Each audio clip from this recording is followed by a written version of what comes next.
Hello, PCP Bets. I am Spec-Son of ROHWrestling.com, coming to you again with the Secluded Paradyme. First time in a while, PCP Bets, but hey, never late than never, right?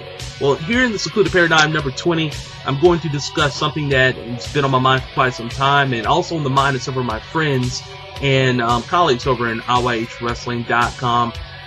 Regards to CM Punk. Now, as many of you do know who are out there watching this, CM Punk is the current WWE champion at the time of this production.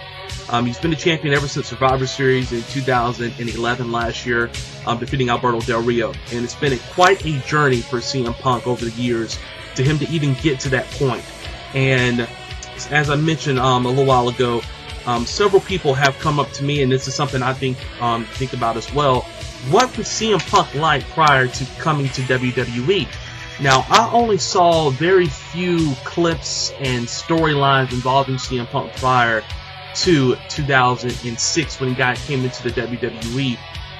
I've heard from several of my friends who did keep up with his independent wrestling work that, hey, CM Punk is somebody you got to look at.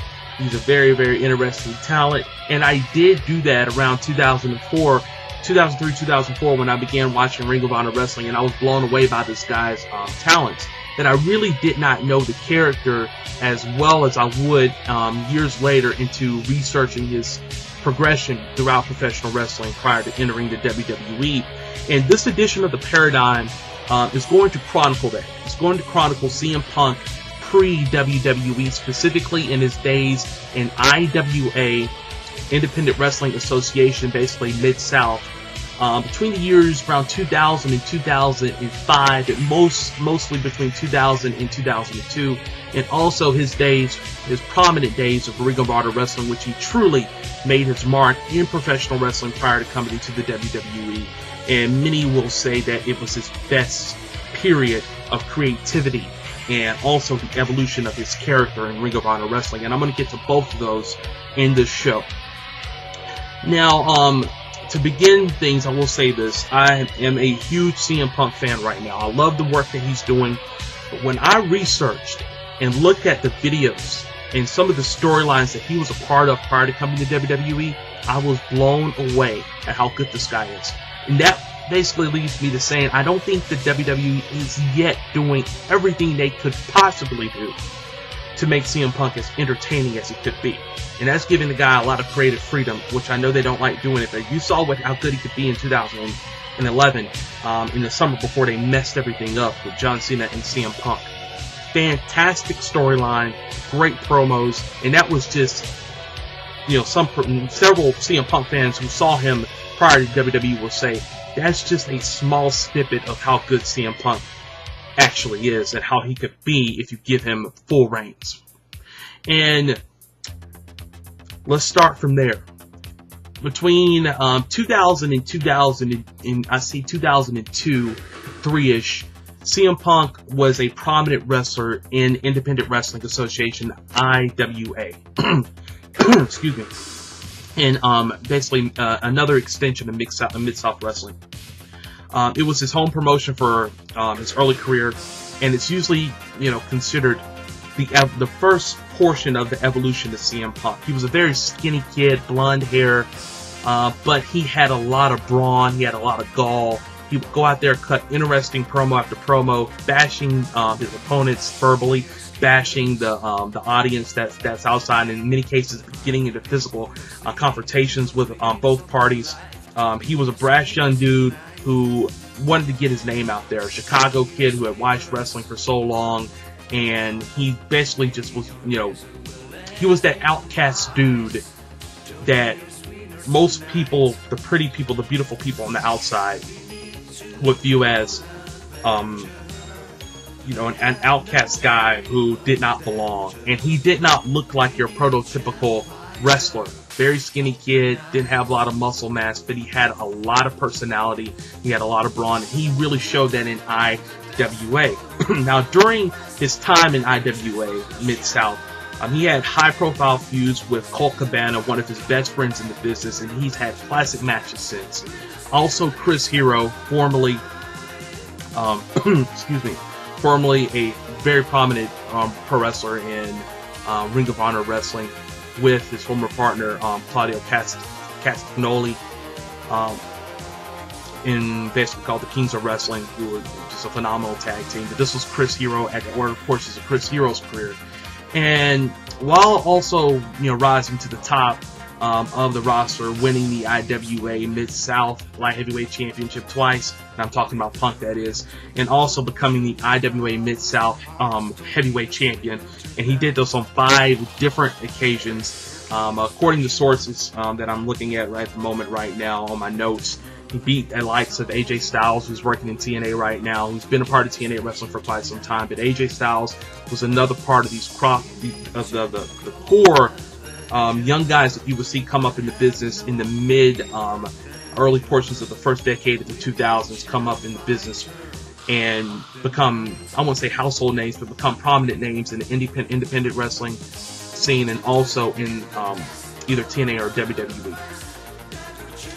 Punk also had great championship matches against Cabana, as mentioned earlier, and also the late great Eddie Guerrero, who spent a very short time in IWA before he was rehired by the WWE in 2002.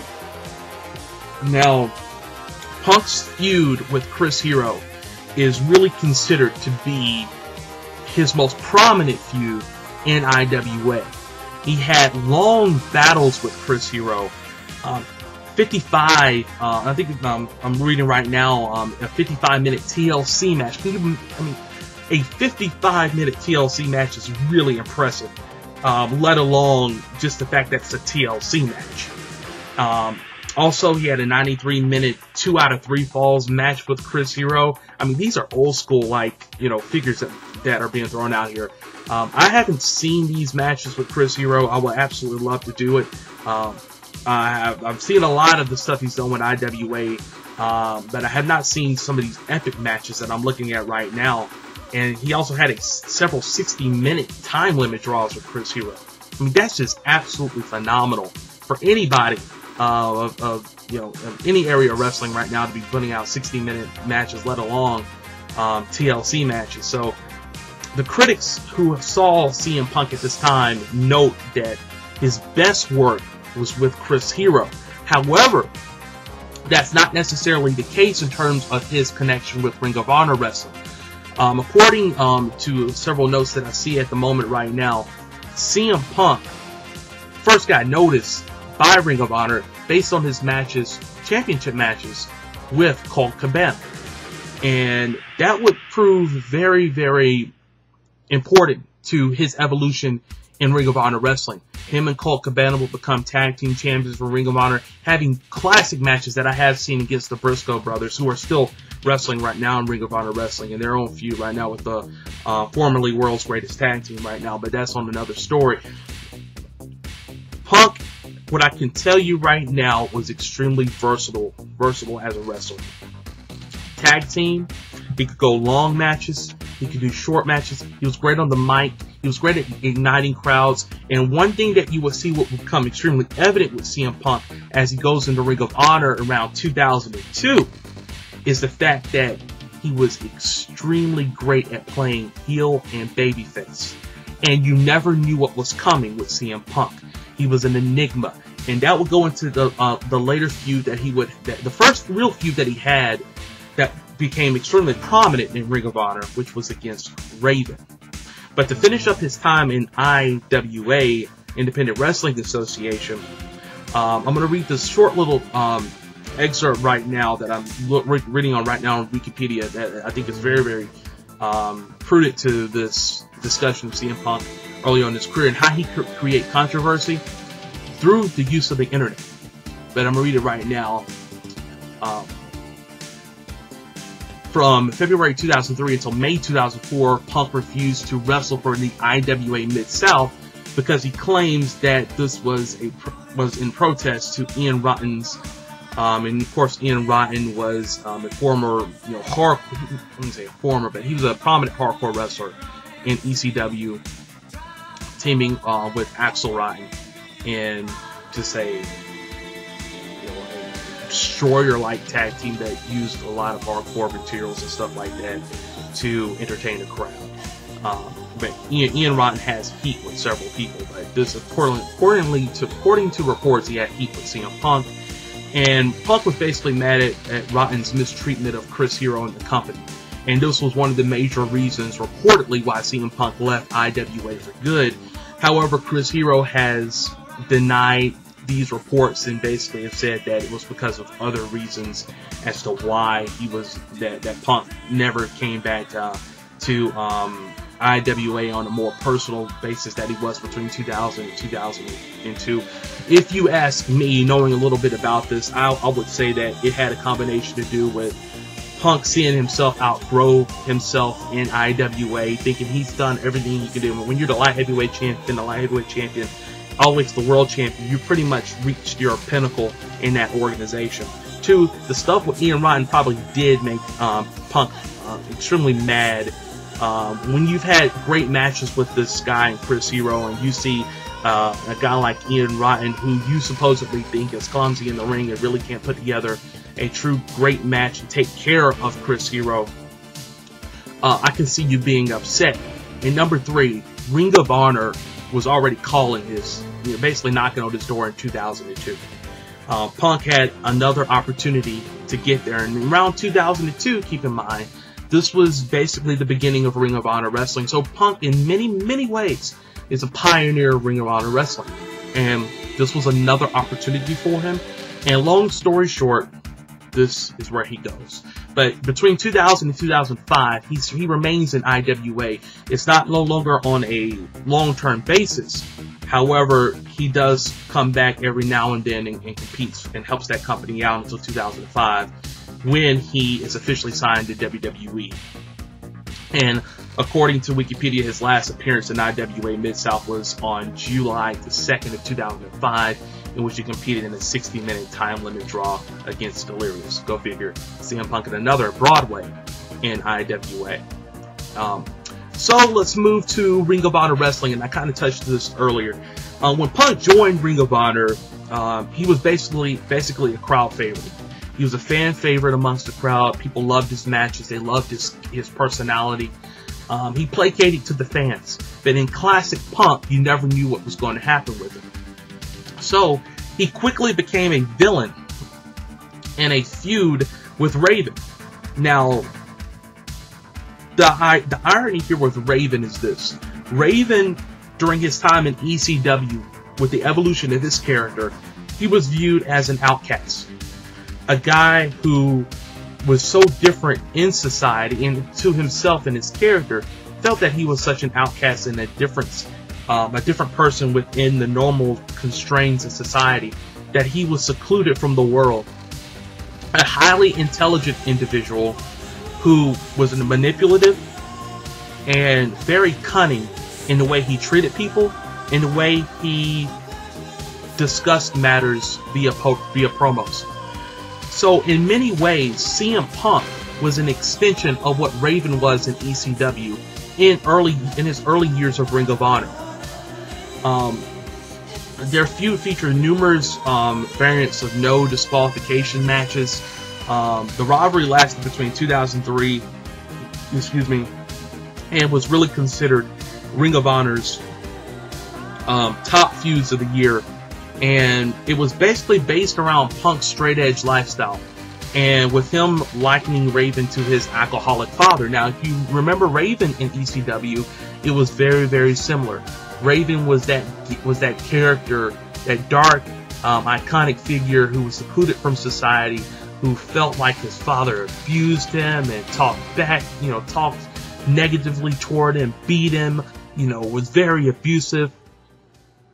And CM Punk twisted that around and basically, manipulated the situation, and it was like role reversal in certain ways, that now Raven is abusive, just like CM Punk. CM Punk's father. That Punk's father is an alcoholic and very abusive towards him. And in many ways, this is what Raven was going through 10 years earlier in ECW, and now that's what CM Punk is going through. And now Raven is the guy who is igniting those various traits of CM Punk's storyline, alcoholic father. And it placates with the straight edge style that CM Punk does. And if you really look at it, 20 years earlier, CM Punk, if you take away the darkness of his character, the black and the attire and all this stuff, aligning himself with individuals as he did with Joey Mercury and also Mickie James and so on and so forth in Ring of Honor, he's basically a kid with good morals who believes in a certain regiment of things that will keep his life in order. He's an outcast because he wants to be different. He doesn't drink alcohol. He doesn't smoke. He doesn't do drugs. Yet you boo him, and it really shows you how society had changed up to that point. In many ways, it was an extension for what the 1990s were moving into early portions of the 2000s. So Punk is kind of like this good guy figure, but he's really a heel because he's trying to tell the majority of the audience how to live, and people don't want that. But at the end, this was a fantastic rivalry, one that lasted for quite some time at Ring of Honor, for about a year and a half, and as I said, based around Punk's straight edge lifestyle in contrast to Raven, which was really weird. But when you talk about two guys who can really cut great promos and really build off on each other. Now, at the same time that this feud was going on, Punk began negotiations with Total Nonstop Action TNA, and he paired himself with Julio De Niro as members of Raven's TNA Alliance, The Gathering, along with Mickie James was a part of that as well. And the ironic thing is that,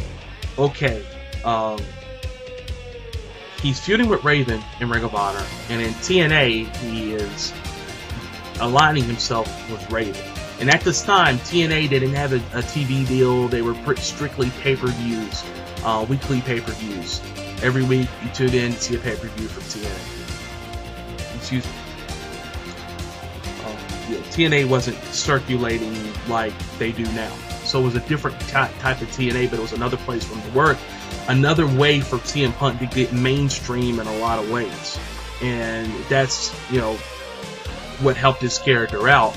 The growth of his character being on these separate shows. So when you really look at it, at one time, Raven was in IWA, Ring of Honor, and TNA simultaneously. So the guy was a really workaholic in trying to hone his skills.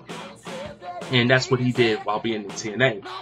Now, he started climbing the ranks of Ring of Honor, including coming in second at the second anniversary show during the tournament to crown the first Ring of Honor Pure Champion, losing AJ Styles in the finals. And AJ Styles at this time is also in TNA Wrestling, and Samoa Joe as well. And that's the next big angle that CM Punk will have against Samoa Joe, which is just phenomenal. They even won, as I mentioned, in the very rare sense, Dave Meltzer gave one of their matches a 5-star match, and he never does that. So, him and Samoa Joe had great chemistry, but nevertheless, Punk also, as I mentioned earlier, won the Ring of Honor Tag Team Championships with Colt Cabana, great feuds with the Briscoe brothers. And in addition, I'm reading right now, circa October 2003, Punk was hired as the first head trainer of the Ring of Honor Wrestling School, having previously been a trainer for the Steel Domain and Primetime Wrestling. Shortly before a TNA show on February 25th, 2004, he had a physical scuffle with Teddy Hart outside of a restaurant that was broken up by Sabu. The scuffle reportedly stemmed from a Ring of Honor show in which Hart performed 3 unplanned spots, putting several other wrestlers in danger of injury. And this goes back once again to the Chris Hero situation. You know, Punk is obviously very, very, very passionate about professional wrestling as an art form, and when you purposely go out there and be careless, it really hurts the progression of your character, the guys who you're facing at the moment, and you're hurting, you know, their personal livelihood. I mean, this is how these guys make money. You know, Teddy Hart has always had a lot of heat with a lot of people, and Punk was no different. Now I'm also reading that Punk and De Niro stopped appearing on TNA shows, leading to speculation he was fired for the incident. Punk, however, has stated that the scuffle had no bearing on his TNA career. Now, what did have bearing on his TNA career is this, because I do know the story. I remember watching it at the time. Around 2004, late 2004, early 2005, TNA had put in provisions that basically stated that no superstar that was under contract or performing within TNA could simultaneously work for Ring of Honor Wrestling. This was at a time where TNA was growing as a company.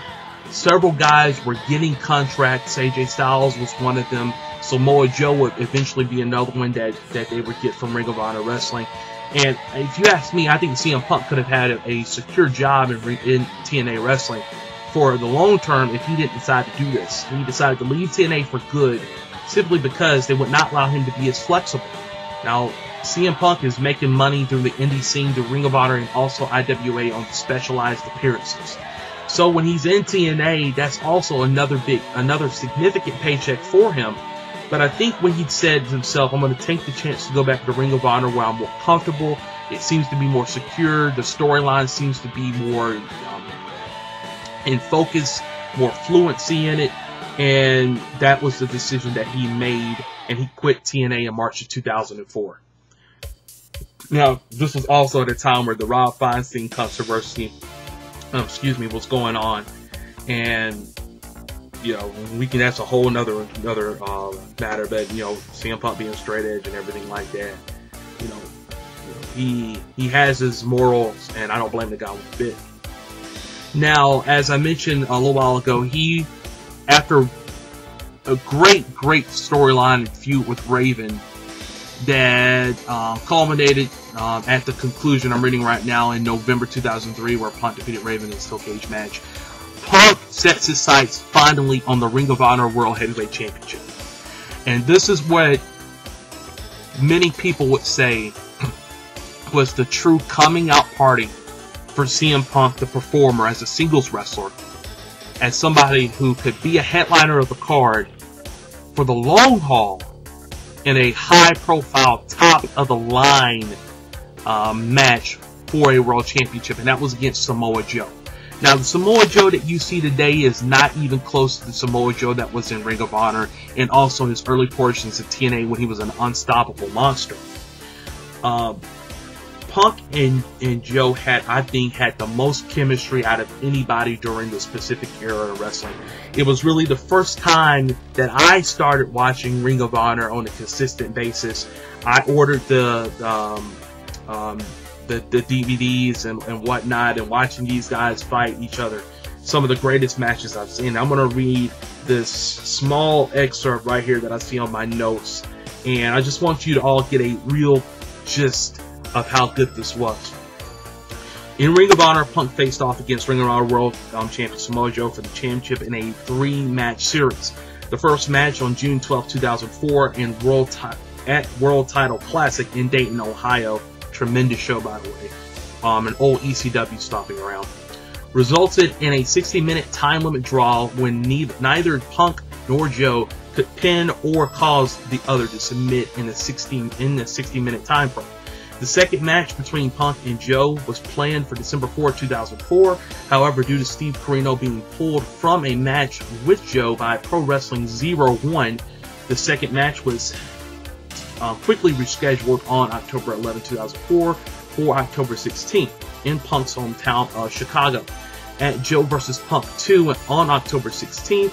They wrestled to a 16-minute draw, in addition to Joe vs.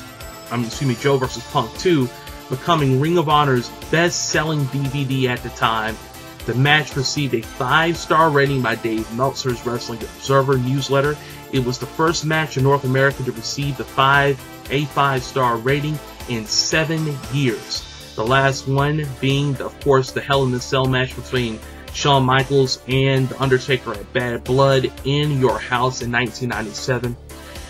Joe ended the series by defeating Punk in the third and final match on December 4, 2004 at All-Star Extravaganza 2, in which there was no time limit stipulation. Now, the reason why I wanted you to hear all of that excerpt that I see right now on Wikipedia and also through my notes is this. Ring of Honor back then was a neglected company in a lot of sense, and I'm going to explain why I say neglected. I choose that terminology. They were viewed by many people as an ECW ripoff because they held a lot of their shows at ECW venues, former XPW venues as well, a Northeast company that seemed very much like a renegade company to everything that was going on at the time with the WWE, and also this upstart company in TNA Wrestling. They didn't hold big pay-per-views, but they consistently had the best matches going on throughout North America at the time. The Briscoes, CM Punk, Samoa Joe, Christopher Daniels, AJ Styles. The list goes on and on with a lot of great talent that you know today that existed back then. Chris Hero. I mean, I could go on and on with the amount of talent that Ring of Honor had at the time. But I also mention this because I think it's extremely important that everybody will see the connection between that you see right now with CM Punk now and the lack of stuff he is doing right now in the WWE compared to what he could be doing now. The guy has a lot of experience in Broadway matches. He knows how to call matches. He, at a very young age in IWA, he was cutting great promos. Those great promos were transferring into even better promos with a more defined gimmick that was more semantic in terms of the evolution of his character. And when I mean semantic to the evolution of his character, with him and Raven, with him and Samoa Joe. With him and Joe, it was more about that wrestling ethnic. The same kind of wrestling ethnic he had with Chris Hero in IWA. With Raven, it was more on the lines of, alright, I got the straight edge character. I'm finally being able to debut out on a larger scale than I was on IWA. I'm wrestling against a guy who is kind of similar to my style. However, I'm going to change change it up on him a little bit and play reverse psychology on him. So in many cases, between 2000 and 2005, CM Punk was, I won't say revolutionizing things, but he was slowly starting to stand out above everybody else that was working at the time. And he could do it, he was more versatile, and he could do it in an abundant of ways, which was just amazing. You know, just a tremendous, tremendous talent. Now, there were reports in 2005, and specifically June, that he had signed a deal with WWE. And I believe this is true. He had a tryout match with Val Venus, which I believe WWE officials were extremely impressed with. However, something happened. And I'm looking at my notes at the moment right now. Even though he had accepted the deal, Punk went on to defeat Austin Aries, the current TNA and X Division champion right now, and also a tremendous talent, with his Pepsi Plunge move, winning the Ring of Honor World Heavyweight Championship, on June 18th, 2005, at Death Before Dishonor 3. Immediately after the match, Punk proceeded to become a villain again and started a storyline where he threatened to bring the Ring of Honor World Championship to the WWE. And that right there was a very, very buzzing topic, I remember, on the internet back then with CM Punk. Once again, a guy that great controversy, but knew how to work. Long story short, immediately after, you know, the whole everything that occurred at the time, he continued to tease Ring of Honor locker room and the Ring of Honor fans, as well as mocking the championship he possessed, going so far as to sign his WWE contract on it. During the storyline, Mick Foley made several ROH appearances, attempting to convince Punk to do the right thing and defend the title on his way out. On August 12, 2005, in Dayton, Ohio, Punk lost the Ring of Honor World Championship to James Gibson in a 4-corner elimination match consisting of himself, Gibson, Samoa Joe, and Christopher Daniels, who re-debuted after a year-and-a-half absence. Punk's final scheduled match in Ring of Honor took place at Punk, the Final Chapter, on August 13, 2005, against his longtime friend, Colt Cabana, in a 2 out of 3 falls match. I remember this match extremely well. I remember seeing it. Extremely emotional, but it completely wrapped up CM Punk's time in Ring of Honor and throughout the independent organizations that he were in. Excuse me, that he took part in, IWA, TNA, and Ring of Honor.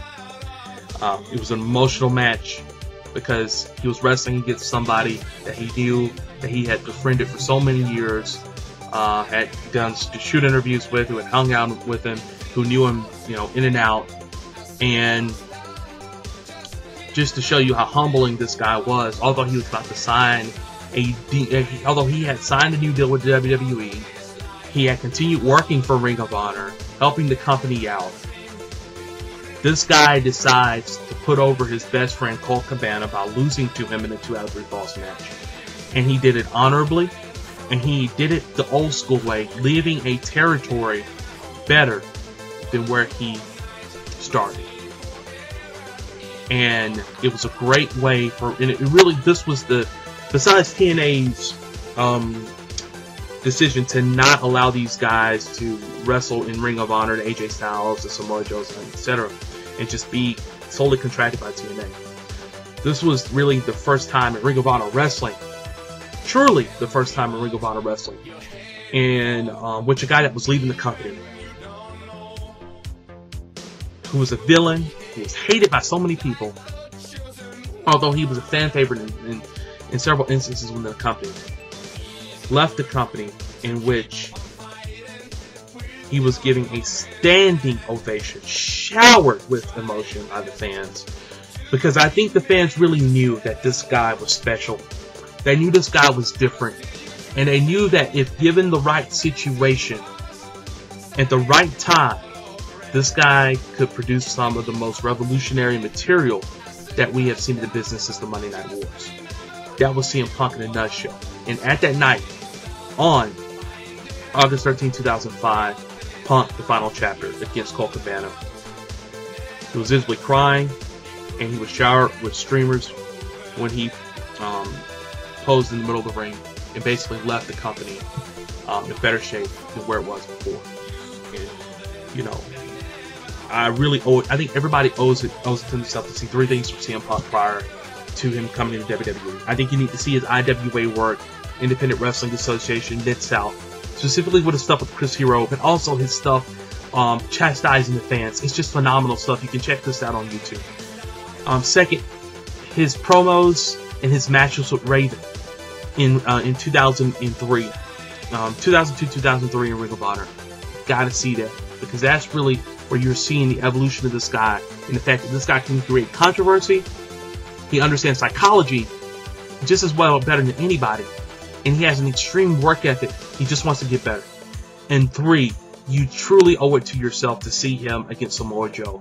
I think personally, in my opinion, his best matches pre-WWE and probably in his entire career occurred against Samoa Joe in 2004 and in 2005. His basically, I call it Punk's pursuit of the World Championship in Ring of Honor. But I hope that, you know, this show gave you a little bit more insight into the progression of CM Punk to what we know of him now. You know, when he got into the WWE, I'll be the first one to say it, the WWE did push him in ECW, but I never thought that they were really serious about it. And truly, I think up until last year, I think the company finally realized how good CM Punk was and how good he could be. However, they fell into that trap once again by not letting it just play out for itself between him and John Cena, instead of putting their own stamp on it. CM Punk is an amazing talent. All you got to do is look at his promo in June 2000 and in 2011, last year at the end of June, that he cut on Raw, which was by far the best thing that I've seen in WWE in 5 years at least. CM Punk is an extremely great talent that had an extremely great progression to the WWE. So I want the fans out there who are watching this right now from ROHWrestling.com or wherever you are to realize that CM Punk had a career prior to the WWE. And he was an extremely great talent with a lot of great matches. So go to ROHWrestling.com and pick up these DVDs from the early 2000s into the mid 2000s with CM Punk. Go to YouTube and search his IWA stuff, which is just spectacular. And go on Wikipedia or whatever you want to do to go and research that, see how great this guy is, and really say to yourself, I like CM Punk right now, but man, I wish he would bring some of that stuff he did back then to the table in the WWE. And you know what? I think WWE will be much better if they did that. Well, thank you for watching the Secluded Paradyme number 20, folks. The 21st edition of the Secluded Paradyme is going to be extremely special. I am going to talk about a forgotten tag team in the world of professional wrestling. A tag team that I recently saw again from SummerSlam 90. I'm not talking about the Rockers. I'm not even talking about the Orient Express, although they could be categorized in this depiction. But I'm talking about Power and Glory. That's right, the Secluded Paradyme number 21 will feature Power and Glory. Pretty Paul Roma and the late, great Hercules Hernandez, managed by Slick, the Doctor of Style. Thank you for watching the Secluded Paradyme, everyone. Hope you have a wonderful day, whatever day this is for you. And make sure you tune in to www.IWHWrestling.com and also check out all the wonderful things on the site. And, of course, the radio show every Wednesday, 8:05 Eastern Standard Time. Thanks, peeps and peepettes, and I hope you have a good one. Later.